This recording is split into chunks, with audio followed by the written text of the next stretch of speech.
We are closer than we have been perhaps at any point since these negotiations began weeks ago. A significant breakthrough could be on the horizon as the war in Gaza continues for a seventh week.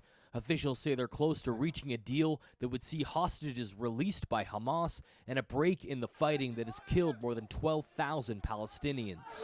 We are hopeful that we can get a significant number of hostages freed in the coming days. I don't want to go into the details of these talks. They are obviously very sensitive.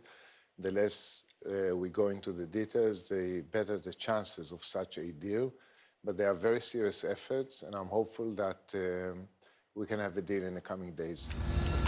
Some reports say the pause in the fighting could last 3 to 5 days, but officials remain firm that any break in battle will be temporary. It's not a ceasefire because we will continue to push against Hamas to dismantle their military infrastructure and their terror infrastructure. We're not going to stop that.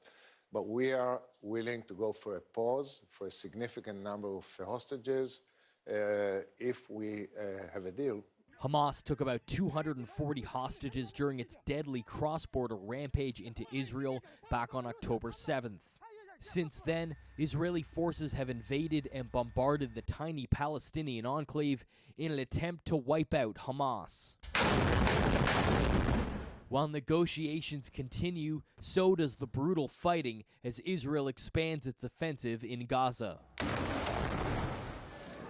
Among the blasts this weekend, an explosion at a United Nations-run school being used to house displaced residents.